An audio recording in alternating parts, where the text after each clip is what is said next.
The Get Rich Slow Club podcast is a collaboration between Tash Etschmann from Tash Invests and Ana Kresina from Perla. The Get Rich Slow Club acknowledges the traditional custodians of the land we record on. From coast to coast, across land, waters, and communities, we pay our respects to elders past, present, and emerging. Any advice is general and does not consider your financial situation, needs, or objectives, so consider whether it's appropriate for you.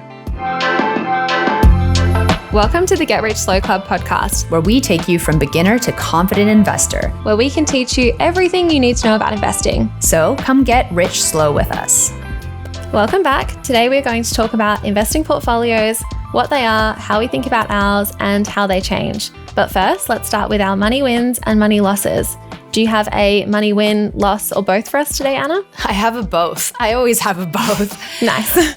I just recently sold my apartment in Canada. So I had an apartment that was mine. And when I moved to Australia, I ended up renting it out. And it was a huge headache when it came to tax time, being a non-resident of Canada. So I sold it, which is fantastic because I did sell it at a higher price than what I purchased it at. Yay, However, However, the CRA, which is the Canadian Revenue Agency, the equivalent of the ATO, is holding essentially all my money. So I have not seen much hit my bank account, and I'm waiting for them to settle it on their end. Oh no, why are they holding your money? What are they waiting for? Well, because I'm a non-resident, they want to confirm that I've actually paid all the applicable taxes. You pay a higher tax rate often when you don't live in the country, and they just want to make sure that I'm not running off with the money and not paying any taxes, and they don't know where I am.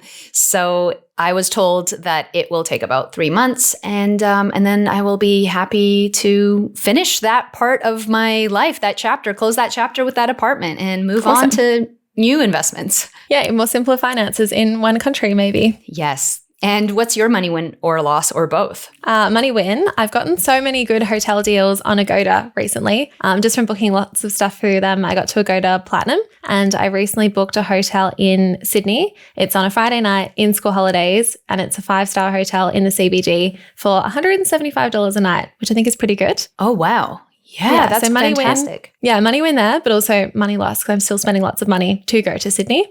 But I love hotel deals. Get such a good dopamine rush from booking them. It does make you feel good knowing that you have to spend the money, but then you didn't have to spend the full amount. Yeah, knowing I got a nicer hotel for still a decent price, because Sydney can be insane for hotels. Exactly. Firstly, let's start off with, what is an investment? An investment is an asset or item acquired with the goal of generating income or appreciation. Appreciation is when a financial asset increases in value over time, such as a house. A house, for example, will hopefully increase in value over time, which is the appreciation. And if you rent it out, the rent will be the income. So shares also pay dividends, which is an income as well. So what actually is an investment portfolio? A portfolio is a collection of financial investments like stocks, bonds, commodities, and cash. And I said stocks, but we also say shares here in Australia. They're basically the same thing. Yeah, shares, equities as well, to make it confusing. Yeah, all of the above, all of the jargon. So some people also include property, such as commercial or an investment property, or they also include their own home. So what's in your portfolio, Tash? I mainly think of my investment portfolio as shares. So I've got lots of ETFs, mostly from Vanguard and Beta shares, but I also have an investment property too, and things like cash as well. Where do you actually keep your cash? I have just a regular savings account. Lots of people ask me why I don't keep it in an offset. My mortgage is still fixed for another almost 2 years, which is very exciting in this current interest rate environment. But yes, it's in a savings account at the moment. And then when I change my loan to a variable one in a few years, I'll hopefully get an offset account. Yes, I have an offset account, and we keep our cash in there as well. We have a half fixed and half variable rate. So we definitely use our offset. Yes. So we also have a decent rate, but not for our whole mortgage. Wah, wah. When does your fixed rate end? Oh, next year. Okay, a little bit more time. Yeah. So I'm going to have to adjust what we do with our portfolio. So it'll be interesting to see, especially with a little bit of an influx of a sold property in the mix. Yeah, definitely. Lots of changes happening. What's in your current investment portfolio? Yeah, so my current one has a lot of ETFs, both in Canada and in Australia. I think we've talked about that before. I do have some investments from my time living in Canada. They are quite similar. A lot of them are Vanguard. In Australia, I do have one specific stock of a company I used to work at. Yeah. I have a couple shares. I would say I have multiple shares in one company in Australia. So that's the only one that's not part of an ETF or a bucket of shares. And that one fluctuates quite a lot because it's quite volatile having one company in your portfolio, or at least I see the fluctuation quite a bit. Yeah. Why did you get that one company? Was it part of your salary? Yeah, it was. We were all provided with options to buy shares in the company at a cheaper price. And that's exactly what happened. And then eventually when I left the company, I had to exercise them, which is, get them into shares. You can then sell them or hold them. And I held some of them, and that has fluctuated quite a bit since I've held it. So that's why I have that one share, kind of hoping it'll go up. It's the only time I'm really kind of timing the market because, it's like getting gifted something and you're like, when do I get rid of it? Or when do I keep it? Or what do I do with it? It's not my favorite way to think about my portfolio, but unfortunately that is my reality with my portfolio. Some of the other things that I have in my portfolio was an investment property in Canada, which I just sold. So that was something that I regularly tracked. I tracked when it went up in value or down, and that was something that we got notified every year in Canada. And I also track my home value and how much mortgage I have. It's kind of more of my net worth tracking and less about my portfolio, but it is something that I also track overall. What else do you consider in an investment, Tash? We had a Get Rich Slow Club meetup in Sydney last week while I was there, and I met someone who actually had made $130,000 from Pokemon cards, which isn't really a common investment. Yeah. So many different things that people consider investments as well. Like we were kind of talking about, some people invest in Lego or art or other things. Do you kind of have other stuff like that in your investment portfolio? Yeah, I definitely have art. There's art that I purchased because I loved it, not because I really wanted it as an investment. But when I did purchase it, I purchased it with the thought that I could sell it at a higher price in the future. And sure enough, some of that artwork that I have has gone up in value quite a bit. So I know that I could sell it at a higher price. And I do track that, to be honest. I track what I purchased it at, and I do look at what that art is selling at by the same artist. But it's not included in my net worth or anything, but it is something that I look at. Has it gone up in value, do you think? Have you noticed that? Yeah, it has. It absolutely has. Exciting. I've got a friend who keeps buying cars that keep going up in value, which I find quite fun as well. Like he'll buy one and then sell it for a few $1,000s later in a few months' time, and just keeps having that cycle of cars, which I just don't see happening myself. I'm like, oh, cars go down, but not always. Does he work on the car as well, or just buys it with the hope that it's going to go up? I just think he strategically buys them. So he goes on Facebook Marketplace and Gumtree and finds people kind of underselling them, buys them, and then waits until he can resell them a little bit higher. Interesting. I know people do that with purses as well, like designer purses. Interesting. Yeah, that there's a huge secondhand market for that, and they can be quite valuable, but I haven't looked into it. I think art is where I'm at for now.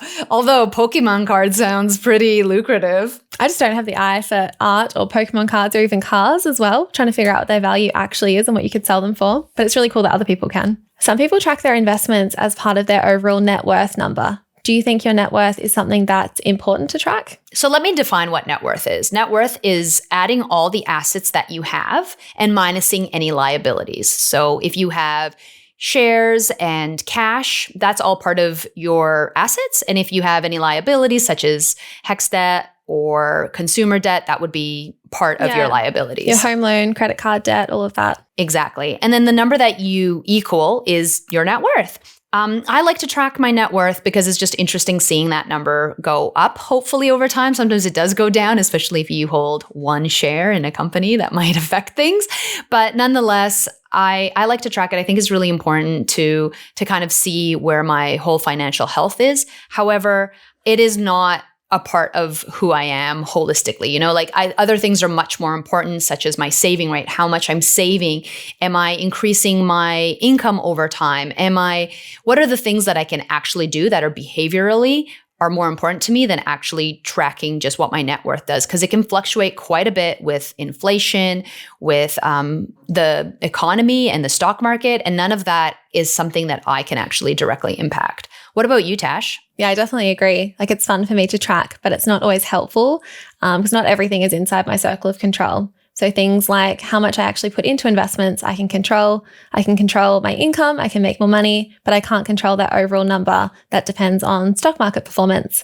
So yes, it's fun, but it definitely isn't everything. And there's more important things to track in there. Yeah, net worth is always really interesting, especially when you see it in the news. In 2019 to 2020, the average net worth for all Australian households was 1.04 million. Interesting. The median household had a net worth of $579,000 in 2019 to 2020 as well. Both of these stats are from the Australian Bureau of Statistics, or the ABS. So this figure captures the total value of assets such as real estate, shares, superannuation, and then deducts those liabilities such as credit card and home loans. It's just interesting to kind of see the differences between average and median. And I think that that's something that if you ever look at stats is really important to look at, because you're always going to have these rich people and, you know, these people that might be in poverty, and they kind of skew some of those statistics. Yeah, so the median number is a better representation of the overall population because it kind of accounts for those outliers in the average or the mean. So how do you actually track your net worth? What do you include? I include, I think, everything that we kind of talked about. So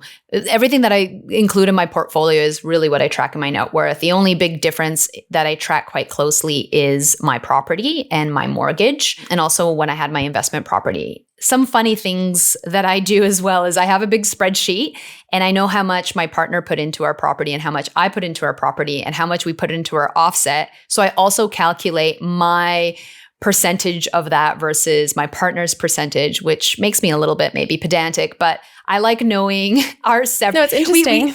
We had our finances quite separate for a very long time. And it was only when we purchased a home together that we decided to put it together. But for me, who's really trying to achieve FIRE and a little bit further along my journey than my partner, I would like to know where I'm at so that when I can say, hey, I paid half the house and I can, you know, and I've reached FIRE, I can now retire, whereas my partner might have to keep working. So that's kind of that's the way I think about it. Yeah. I also track each bank account, and I also actually do have my artwork on that list, like the value of that artwork. I don't include it in my total net worth, but I do like to look at the value of art. Yeah, this is really interesting to hear about, because I know when I've previously posted my net worth, there's been some discussion about what you should and shouldn't include, but it's really all super personal and it depends on you and what you find value in tracking yourself. Well, it goes back to that idea of like, is your house an investment? Oh, right? I love this question. Ooh, what are your thoughts? Oh, I think I can go both ways. So I can see why some people would see their house as an investment. So just my journey, I guess. I bought an apartment and I did live in it for a year, but I did buy it with the purpose of it becoming an investment. So I bought it, got the first home buyer's grant, which was $10,000 in WA. I lived in it for a year and then I moved out and rented it. But I made that purchase decision in a very investment mindset. I wanted to buy something that would go up in value and had a really good rental return, which it does. But the primary purpose of your home, the house that you live in, is to make money. And your home is often an emotional decision that won't generate an income. So it kind of goes both ways. It could be an investment, but you could also not consider it as an investment. I think some of the other things people don't often think about is the concentration risk of putting all of your money into one asset. So that increases the risk. The reason we even discuss this is because it's important to focus on spending less on your home so you can invest in other property or assets as well. Not because we don't want you to value your home or consider it an investment, but if you're putting all of your money into one thing that you can't sell or live off an income with, then that can be a little bit dangerous. It's interesting hearing your journey, because when I purchased my property in Vancouver, it was going to be my primary home as well until I moved away, and then it became an investment. And I thought about it differently and looked at it differently. Up until recently, I thought maybe one day we can move back to that apartment, or my kids could go to university in Canada. So I had an emotional attachment, which is quite different when you're looking at investment properties. Often you're looking at just the numbers and the financial side, whereas there was an emotional feeling for me that I have for purchasing my family home that we currently live in, and also that apartment, because it wasn't supposed to be an investment. So it is interesting looking at your home or a investment property and seeing how they kind of stack up against each other. There are different considerations that come into play between those two. Definitely. And how do you track your net worth? I used to use lots of apps previously, but they never quite gave me exactly what I wanted. So I do use a spreadsheet and I sometimes just write it down. I do like pen and paper and just going through all of my bank accounts with a pen. I haven't tracked it as much as I used to. I do check in and see how it is, but I don't track it religiously anymore. But I track things like my super, investments, apartment equity. I do include my car as well. And whatever savings I have as well. And I also have a little bit of crypto still, which I'm kind of trying to ignore. Oh, I also have very, very little crypto.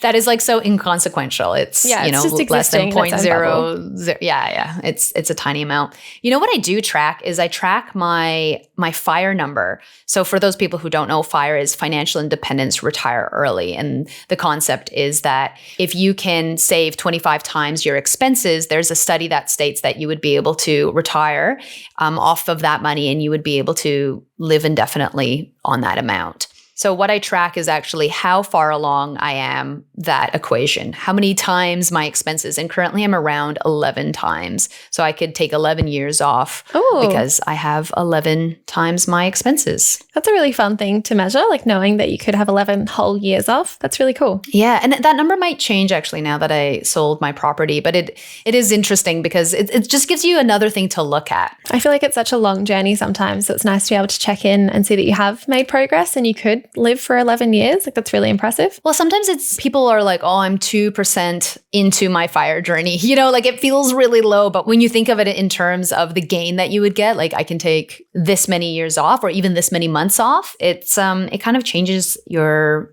framing around it, I think, at least. Yeah, it's great. I know previously you've mentioned savings rate as well. What is that? A savings rate is also another great thing to track if you're interested. So within that FIRE movement, the financial independence retire early movement, there's an idea of having a savings rate, which means that it's a percentage that you save of your income every month.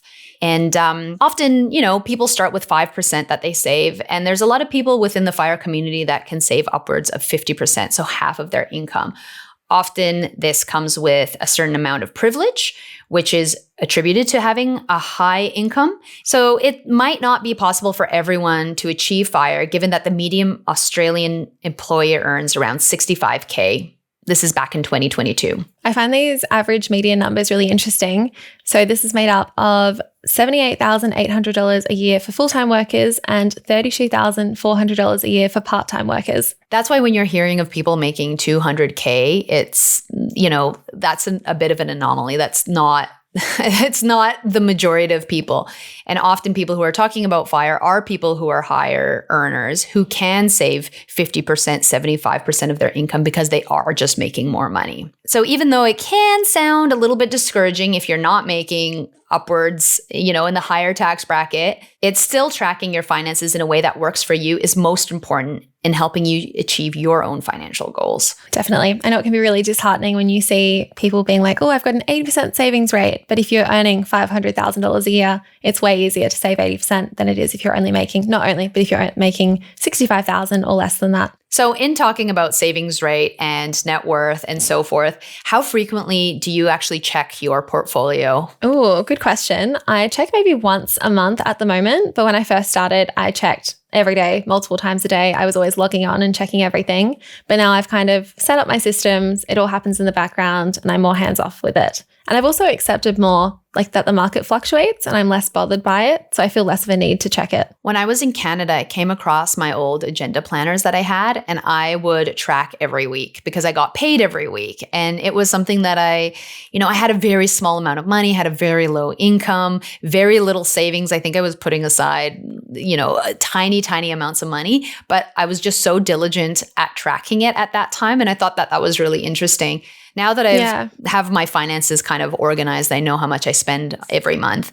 I usually try to once a month just do like an overview of things as well. But I've gotten a little bit lazy and haven't done it as well as I used to. So I'm trying to get back into it. Life happens, I definitely feel the same as well. Like I used to track it. I had a notebook as well when I was younger and I would write down literally every single thing that I bought. But I think I got into a stage where everything was automated and worked really easily for me, which is great. But I think I've kind of gone the other way where things are a little bit more complex and I just don't want to track them in the same way anymore.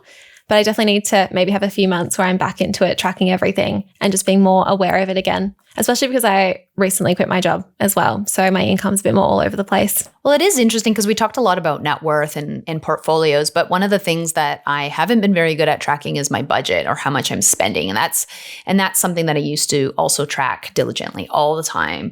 And in the last year, I think I may have mentioned that I, bought a house, moved in, bought a lot of new furniture, and I wanted to know what the total amount was that I spent for that year. And it was huge. Really mind-blowing when you're not tracking and all of a sudden you're like, I definitely need, new pillows for the bed. And you don't really need them, but you want them. And I allowed myself to buy the things that I wanted, but it was a shocker when I saw how much I spent. It's crazy how quickly all of this stuff adds up. Like, you're like, oh, it's just $100 for a pillow here and there. And then you sit down and add it up and you're like, oh my God, where did all that come from? But the point was that I wanted to track it after the fact. So a whole year went by and I was like, let me run the numbers on what that was. And I found it extremely difficult to go back, even if I was using all the apps, because they weren't giving me the information that I wanted. It was, all of them were like future budgeting, but it was hard to go back and look at your expense tracking. And had I maybe tracked monthly, it would have been a different story. Yeah, it would have been easier, but maybe I wouldn't have spent so much, because you can only improve that what you track, right? Like, it is really hard for you to make changes if you don't know what your baseline is. Yeah, I think it's a good note to make your finances simpler and not overcomplicated as well. Because now that I've got multiple credit cards to get points, that's all fun, but I don't track stuff as much because it's harder across multiple accounts. So is it really beneficial having credit card bonuses if I maybe am spending more and not actually looking after my finances in the same way? We actually got a few questions on Instagram. So if you want to ask us stuff, definitely look out on our stories. I pop up question boxes sometimes. But one of them was, do you use a dividend reinvestment plan or do you manually buy stocks with dividends? What do you do, Tash? I manually do it. I find dividend reinvestment plans, it's a bit harder at tax time and when you want to sell, because you're reinvesting those dividends at different costs all the time. And I also was changing my mind a lot as well. So I didn't want to lock those dividends away into a certain investment if I could just reinvest them myself. And I also just like seeing them pop up in my bank account. Find it quite fun when it's like, oh, look, I got $100 this month. I used to use a dividend reinvestment plan. I just thought it was easier, set and forget. I didn't have to worry about it. However, I now do it manually as well because I don't want to invest in some of the same shares that I hold. So I've maybe changed my investing strategy, and I would rather get the cash and then invest in exactly what I want to invest in. So that's kind of how I've done it. Plus, to be honest, I also am enjoying the dopamine hit of getting some money hit my bank account, which I was missing out on for the past little while. So it's been a lovely surprise. And also as well, the more dividends I earn, the more tax I'll have to pay because they're taxed whether you reinvest them or not. And now that I'm self-employed as well, I'm having to be a lot more mindful about tax because it's not being taken by my employer. So I want to keep a little bit of that money aside for dividend tax as well. Another question we got on Instagram was, what's the plan for the next few years? Another property or more shares? Very good question. Probably no more property for me because I've just quit my job and I like the flexibility of shares. I was thinking about buying another investment property, but it'll take a little bit of time for me to get my income up to be actually eligible for a loan. Interesting. Yeah. Another property is something that we've talked about now that I'm got some cash from the property that I sold, but I really don't like holding property and I'm not a fan of being a landlord for various reasons, but it also might be tax efficient to negative gear a property. So I need to run the numbers once I know exactly what the Canadian Tax Revenue Agency gives me. But right now I think it's smashing down the mortgage, trying to invest and maybe do some debt recycling in the future. So stay posted. Not sure what's happening on my end. Personal finance is personal, so how you track your portfolio will also be personal. There's no one way. Our actionable step for this week's episode, start tracking something, your net worth, spending or savings rate. Give it a go and see what works for you. Awesome. Well, we'll catch you next time. Thank you. Thanks so much for joining us in this episode. If you found it helpful, feel free to leave us a rating or review or share with a friend. Make sure to follow us on social at Get Rich Slow Club, or you can follow Tash at Tash Invests or me at Ana Kresina. This show was brought to you by Natasha Etschmann, who is an authorized representative 1299881 of Guideway Financial Services, AFSL 420367, and Perla, who is an authorized representative 1281540 of Sanlam Private Wealth, AFSL 337927. Knowledge is power, especially when it comes to investing. So make sure you check out our financial services guides and read the product disclosure statement and target market determination for any investments you're considering. See our show notes for more info.